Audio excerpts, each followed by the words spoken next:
वालेकुम, कैसे हैं आप? उम्मीद है खैरियत से होंगे। एक ऐसे टॉपिक, एक ऐसी कहानी आपको सुनाने जा रहा हूँ जो शायद आप दिल दहला देने के लिए काफ़ी होगी और आप सोच रहे होंगे कि मैं इन चीज़ों के ऊपर क्यों बात करता हूँ, क्योंकि अगर ये इतनी डिस्टर्बिंग होती है तो मकसद ये होता है कि अवेयरनेस देना और जो दुनिया के अंदर टॉक्सिसिटी, नार्सिसिज्म और जो वायलेशन, डोमेस्टिक वायलेंस चीज़ें होती जा रही हैं, मारपीट घरों में हो रही है, ताकि लोगों को इसमें अवेयरनेस मिले और आप इस चीज़ को फिगर आउट करें, रिकग्नाइज करें और फैसला लें। क्योंकि इसके ऊपर बात नहीं की जाती। अगर इसके ऊपर बात की जाती होती बहुत और इसको इम्पोर्टेंट समझा जाता तो आज इतने ज़्यादा अरबों लोग एंग्जाइटी डिप्रेशन में ना जा रहे होते। ये कहानी है एक 10 साल की बच्ची की। सारा शरीफ का आपने केस आपको पता है, सोशल मीडिया के ऊपर भी इसकी सारी डिटेल्स हैं। एक ऐसी बच्ची जो इस दुनिया में आई और बच्चों को सिर्फ और सिर्फ सुकून, प्यार, मोहब्बत चाहिए होता है, लेकिन उसको मिला सिर्फ दर्द, अजाब, तकलीफ और वो भी अपने बाप की तरफ। सारा शरीफ उस बच्ची का नाम है और जब वो बच्ची पैदा हुई तो शायद माँ ने भी ये समझा होगा या वो बच्ची भी ये समझी होगी, 10 साल उसकी उम्र थी, कि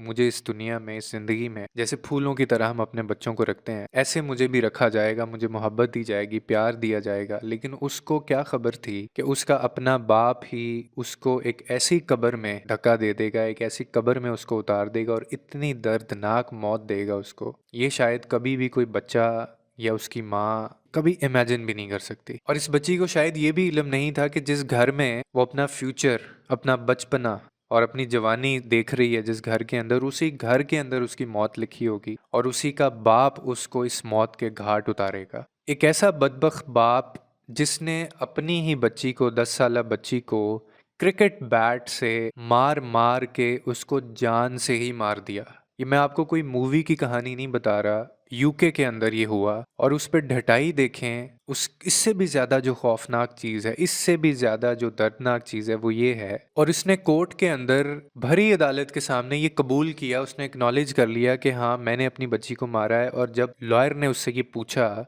आपने अपनी बच्ची को मारा, तो आगे से उसका जो बाप है वो बोल रहा है कि हाँ, वो मेरी वजह से मर गई और मेरी उसको मारने की इंटेंशंस नहीं थी, लेकिन वो फिर भी वो मर गई और मुझे बहुत इस चीज़ का दुख। आप अंदाज़ा कीजिए, एक बाप के मुंह से ये अल्फाज निकल रहे हैं कि मैंने अपनी बच्ची को क्रिकेट बैट से मारा था, जो वजह बनी उसकी मौत की। और वो कह रहा है कि मेरी उसको जान से मारने की उसको मेरी इंटेंशंस कोई ऐसी नहीं थी। और फिर कोर्ट के अंदर एक वीडियो चलाई जाती है उसके बाप के सामने, और उस वीडियो के अंदर वही जो सारा बच्ची है, सारा शरीफ, वो उसी की वीडियो थी। लेकिन उससे 2 दिन पहले, जिस दिन इसके बाप ने, अपने बाप ने उसको क्रिकेट बैट से मार डाला, ये 2 दिन पहले की वीडियो थी, जिसके अंदर सारा खेल रही थी, कभी वो नाच रही थी, कभी गा रही थी, कभी इधर जा रही थी, कभी उधर जा रही थी। और ये वीडियो चलाया गया कोर्ट के अंदर उस बाप को दिखाने के लिए कि आपको मारते हुए अपनी बच्ची को क्या उसकी चीखें सुनाई नहीं दे रही थी? क्या उसकी जो जख्म थे उसके, वो जो चिल्ला रही थी, वो आपके कानों में उसकी आवाज़ें नहीं पड़ रही थी? और आप ये जो वीडियोस देख रहे हैं, ये उस 2 दिन पहले की वीडियो है।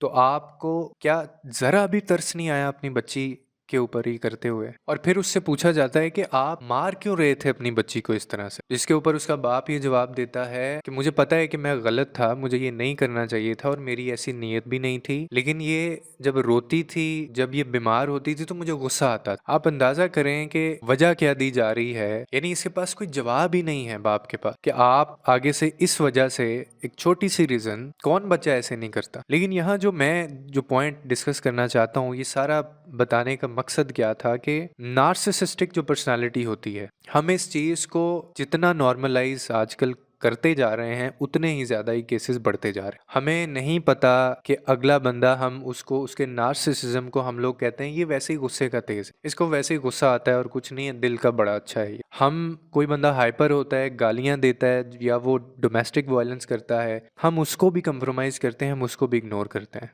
कि ऐसे ही होता है। शायद हमारे कल्चर में, हमारी सोसाइटी के अंदर यही चीज़ें होती, हमारी माँ के साथ भी ऐसे ही होता रहा, मेरे साथ भी ऐसे ही हो रहा है। ये शायद यहाँ पे देसी कल्चर है, मर्द जो पाकिस्तानी मर्द हैं वो मारते ही मारते हैं। और हमें अंदाज़ा भी नहीं होता कि ये जो डोमेस्टिक वायलेंस है, ये जो मियाँ बीवी के झगड़े हैं, या एक बाप की जो नार्सिसिस्टिक पर्सनालिटी होती है, नार्सिसिज्म जो होता है, या एक शौहर का अपनी बीवी को लेके जब वो मारता पीटता है, तो ये कब बच्चों के ऊपर भी शिफ्ट हो जाता है, हमें नहीं इस चीज़ का अंदाज़ा होता। मेरे पास सेशंस में कई दफ़ा ये बात लोगों ने, फीमेल्स ने आके एडमिट की है। वो कहते हैं कि जो बाप है हमारे बच्चों का, वो बच्चों को बहुत बुरी तरीके से वो ट्रीट करता है। और इसी केस के अंदर भी देख लें तो ये 2 साल तक, यानी जूरी ने जब ये इन्वेस्टिगेट किया, पहले तो ये मान ही नहीं रहा था, नहीं बहुत पुराना केस है। अब आके उसने कोर्ट के अंदर अब तो तस्लीम कर लिया बाप ने कि मैंने इसको मारा था और मेरी वो मारने की वजह से ही वो इस दुनिया से चली गई। लेकिन उससे पहले ये डिनाई करता रहा इस चीज़ को, और उससे पहले बीवी पे कई दफ़ा इल्ज़ाम लगाता रहा। जो बिनिश इसकी बीवी थी, इरफान इसके बाप का नाम है।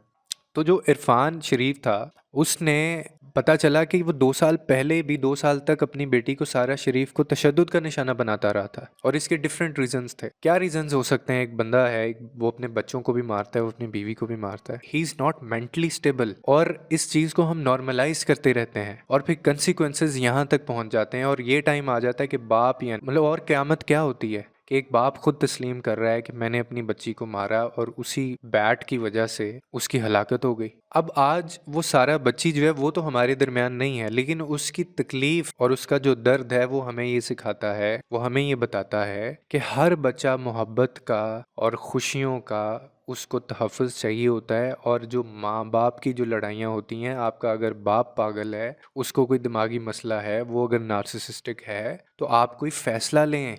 और ये हुआ भी, देखें आप किस कल्चर में, हम पाकिस्तान की बात करते हैं ना, एयरपोर्ट के ऊपर, यानी वो शायद जा रहा था एक बंदे, यानी जो बरतानिया की पुलिस है, उनको फ़ोन जाता है किसी तीसरे बंदे का कि जी एक बाप है और उसने अपनी बच्ची को कत्ल कर दिया है खुद से, आके आप उस बच्ची की लाश को उठा लें। और ये यूके जैसे कंट्री के अंदर ये चीज़ हुई। तो अगर सवाल भी बहुत सारे खड़े होते हैं कि डोमेस्टिक वायलेंस के ख़िलाफ़ क्यों नहीं बोला जाता। चलो यहाँ पे तो हम कहते हैं कि नहीं, इतनी इंटरफेरेंस होने दी जाती, ना अमल करवाया जाता है, कानून साजी नहीं है यहाँ पे कोई। चौधरी साहब हैं, कोई मियाँ साहब हैं, तो कोई पता नहीं कौन है। लेकिन बाहर तो आपको it is just one call away. ये टाइम देखने से पहले आप क्यों फ़ैसला नहीं लेते? आप सेपरेशंस की तरफ क्यों नहीं जाते? आप कॉल करके उसको बिहाइंड बार्स क्यों नहीं करवाते? और इसी चीज़ की अवेयरनेस के लिए वीडियोस बनाई जाती हैं। अब तो वैसे ही हर जगह पे इतना लोग इसके ऊपर बात करते हैं, और ये इस तरह की जो स्टोरीज़ होती हैं वो हमें बहुत कुछ सिखाती हैं कि हमें इस दुनिया में मार खाने नहीं भेजा गया, हमें इस दुनिया में ज़लील होने नहीं भेजा गया, हमें इस दुनिया में जुल्म सहने के लिए नहीं भेजा गया। अब उस बच्ची का क्या कसूर था? लेकिन 2 साल से जो बताया जा रहा है, बाद में इन्वेस्टिगेशन भी हुई, पता भी चला, इंक्वायर किया कि जी 2 साल तक तशद्दुद का निशाना अगर वो बनाता था बाप, तो बीवी ने क्यों नहीं रिपोर्ट किया, क्यों वो बात सामने नहीं लेके आई। बहुत ही अफसोसनाक वाक़या है। इसमें क्या किया जा सकता है, या आप क्या इसमें से, बोलने के लिए अल्फाज ही नहीं होते कई दफ़ा। लेकिन मकसद सिर्फ ये है कि ये इतने डिस्टर्बिंग होते हैं, मैं खुद सुन के काफ़ी डिस्टर्ब रहता हूँ, लेकिन मकसद सिर्फ ये होता है कि खुदा के लिए इन चीज़ों को नॉर्मलाइज और लाइटर नोट के अंदर हम ना लेके जाएं। ये एक बड़ा मसला है, ये एक बड़ा मसला है, और इसके बहुत बड़े ख़तरनाक कंसिक्वेंसेस हैं। पाकिस्तान में न जाने घर घर के अंदर ये हो रहा है आजकल, और नहीं बात की जाती इसकी। तो मकसद सिर्फ ये होता है कि हमें अवेयरनेस आए, अगर कहीं पे ऐसी कोई चीज़ आ रही है तो हम एक्टिव हों, हम उसके ऊपर कोई एक्शन लें, लोगों के लिए आसानियाँ पैदा करें। रब आपके लिए आसानियाँ पैदा करेगा।